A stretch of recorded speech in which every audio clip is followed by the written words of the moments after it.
Dear student, देखिए हमारा जो टॉपिक चल रहा था वो चल रहा था संधि। अब संधि में हम जो अभी तक पढ़ चुके हैं, सबसे पहले हमने संधि शब्द की व्युत्पत्ति के विषय में पढ़ा। व्युत्पत्ति किस प्रकार से होती है? समुपसर्ग पूर्वक धा धातु और की प्रत्यय से संधि शब्द की व्युत्पत्ति होती है। उसके बाद हमने पढ़ा संधि शब्द की परिभाषा के विषय में। परिभाषा हमने पढ़ी। संधानम संधि, दो वर्णों के मेल को संधि कहते हैं, या पर संधि कर संहिता, दो या दो से अधिक वर्णों के, वर्ण या वर्ण कह सकते हैं, व्यंजन भी कह सकते हैं, तो व्यंजन वर्ण या व्यंजन, स्वर वर्ण या व्यंजन वर्णों के अत्यधिक समीपता को ही क्या कहा जाता है? संधि कहा जाता है। क्या कहा जाता है? संधि कहा जाता है। उसके बाद हमने पढ़ा संधि के भेद। किसके भेद? संधि के भेद। हमने जाना कि भरद्वाज आचार्य के अनुसार संधि के कितने भेद होते हैं? 3 भेद होते हैं। और भट्टो दीक्षित के अनुसार संधि के कितने भेद होते हैं? 5 भेद होते हैं। कितने भेद होते हैं प्यारे बच्चों? 5 भेद होते हैं। आप देखिए, अब हम जो पढ़ेंगे उसके बाद जो पांच भेद होते हैं, सबसे पहले जो होती है उसमें स्वर संधि होती है। स्वर संधि के अंदर मैंने आपको बताए थे 8 भेद। स्वर संधि के कितने भेद बताए थे? 8 भेद। और 8 भेद के बाद हमने जो पढ़ा था, सबसे पहले हमारी जो चल रही थी सवर्ण दीर्घ संधि। सवर्ण दीर्घ संधि, इसके विषय में हम पढ़ रहे थे। सवर्ण दीर्घ संधि के जो नियम थे मैंने आपको बताया था। ए या आ के पश्चात ए या आ आए तो दीर्घ, इसका सूत्र ही क्या होता है? अक सवर्ण दीर्घ। अक सवर्ण दीर्घ। देखिए, अक सवर्ण, अक में क्या आएंगे आपके? ए ई उ। देखिए माहेश्वर सूत्र पढ़े होंगे। ए ई उ ऋषि, इस री, देखिए आई ई उ न री आते हैं ना, तो ये अक प्रत्याहार में आएंगे। आपके अक प्रत्याहार में जो आते हैं आपके ए आ उ या उ, क्या होगा? उसके पश्चात देखिए ई या ई या दीर्घी। उसके पश्चात आपका आएंगे री या दीर्घ री या लघु री। अब देखिए, अक सवर्ण, अक प्रत्याहार आए, लरी और होता है, लेकिन लरी का क्या नहीं होता प्यारे बच्चों? लरी का दीर्घ नहीं होता है। लरी का दीर्घ नहीं होता है। ये होता है, लरी का क्या नहीं होता है? दीर्घ नहीं होता है। अब देखिए, इसका हमको क्या करना है? दीर्घ करना है। इसका दीर्घ क्या होगा? आ। इसका क्या होगा? उ। इसका ई, इसका री, और इसका क्या होगा? लरी। क्योंकि इसका दीर्घ नहीं होता है, ये हमेशा लघु में ही प्रयुक्त होता है। अब देखिए, हमने एक नियम जो है इसका, अगर सवर्ण ए या आ के पश्चात क्या आएगा? ए या आ आएगा तो क्या होगा? दीर्घ आ होगा। इसके हमने कुछ उदाहरण भी पढ़े और आपने भी लिखे होंगे। ठीक है, अब देखिए, अब हम पढ़ेंगे इसका जो सेकंड नियम है उसके बारे में। दीर्घ ई आए या लघु, लघु आए या दीर्घ बाद में। पहले क्या आएगा? ई, पद के अंत में ई या ई, तो क्या होगा? दीर्घ ई हो जाएगा। क्या होगा? दीर्घ ई हो जाएगा। अब हम इसके एग्जाम्पल से समझते हैं किस तरीके से दीर्घ ई होता है। अब देखिए, जैसे कुछ एग्जाम्पल है आपका, श्री धन ईस। श्री धन ईस, देखिए श्री धन ईस, यहाँ पर श्री में क्या है? दीर्घ ई है। उसके पश्चात भी क्या है? दीर्घ ई है।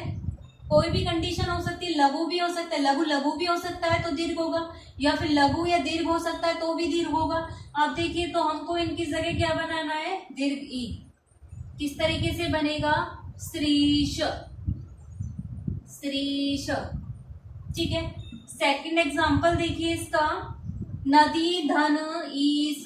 नदी धन ईस, नदी धन ईस। अब देखिए, नदी में क्या है? इसमें भी दीर्घ है और इसमें भी दीर्घ है। क्या बनाएंगे? दीर्घी। क्या बनेगा अपना? नदीश। शब्द क्या बनेगा? नदीश।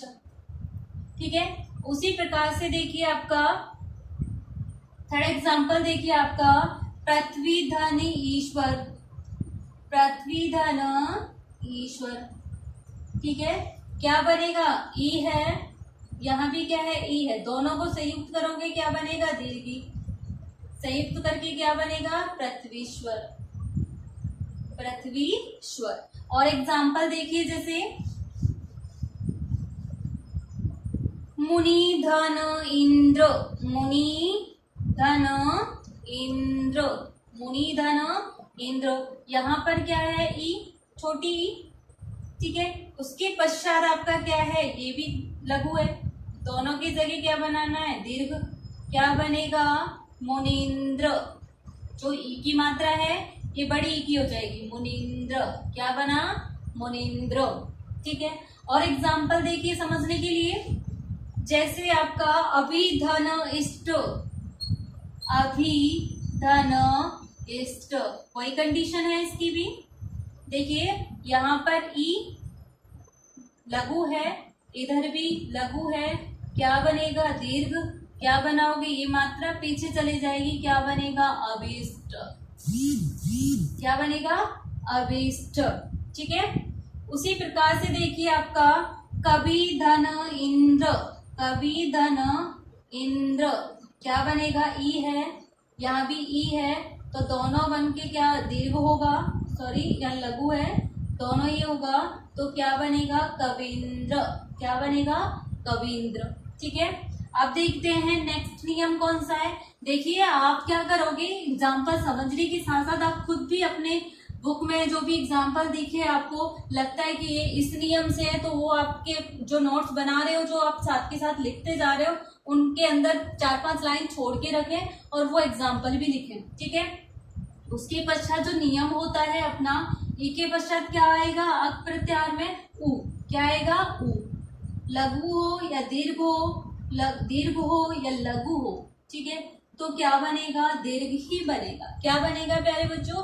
दीर्घ ही बनेगा। कैसे?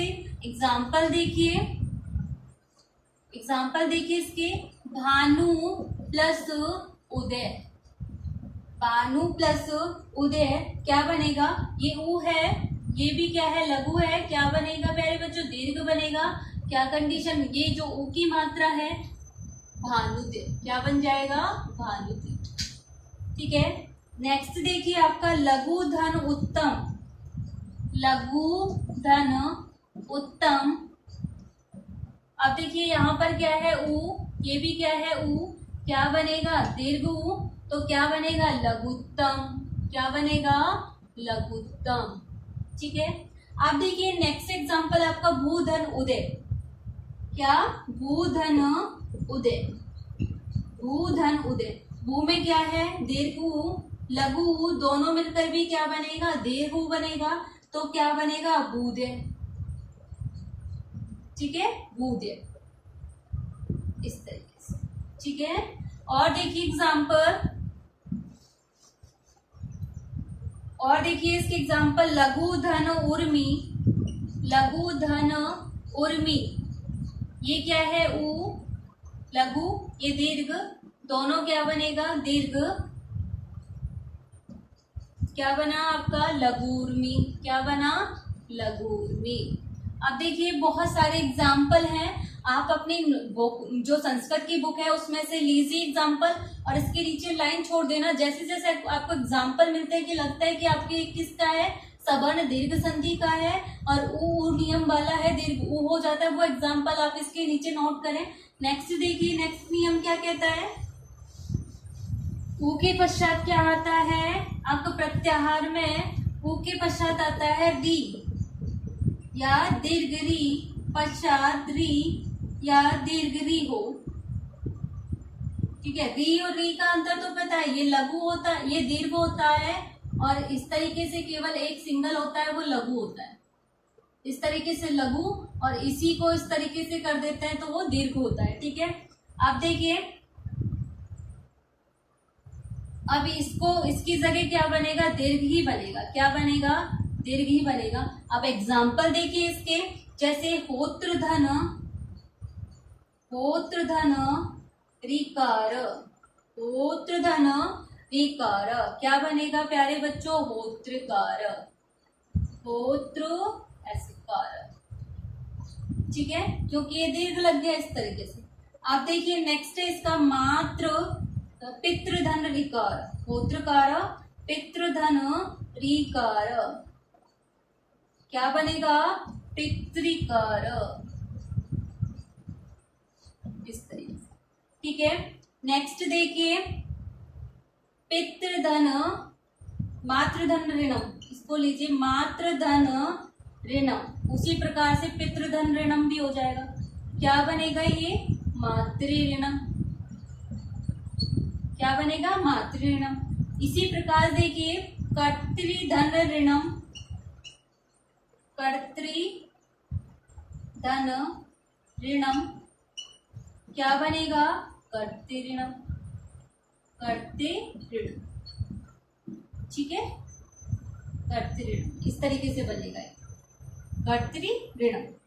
अब देखिए आपको ये दीर्घ का लगेगा, ये एग्जाम्पल आपको नोट करने हैं। उसके बाद जो एक कंडीशन है आपकी, इसमें एक जो नेक्स्ट नियम है मैंने बताया था, लरी, लरी का क्या नहीं होता? दीर्घ नहीं होता है। लरी, लरी के पश्चात क्या आएगा? लरी, तो क्या होगा? लरी होगा, सवर्ण हो जाएगा। अब देखिए लरी का क्योंकि कभी दीर्घ नहीं होता है, ठीक है, क्या नहीं होता है? ये दीर्घ नहीं होता है। इसके एग्जाम्पल देखिए किस तरीके से बनेंगे, जैसे गम्भीरी धन लिकार, क्या बनेंगे? गम्भीधर लिकार, क्या बनेगा? गमले लिकार।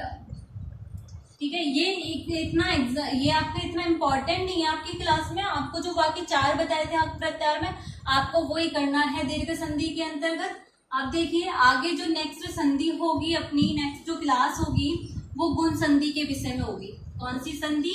गुण संधि के विषय में होगी। ठीक है प्यारे बच्चों, अब देखिए मैं आशा करती हूँ कि आपको यहाँ तक बहुत अच्छे से समझ में आया होगा। अब नेक्स्ट क्लास में अब देखिए आप इसके साथ साथ भी आप इसके अभ्यास भी करें। ठीक है, नेक्स्ट क्लास में हम बात करते हैं गुण संधि के विषय में। Thank you.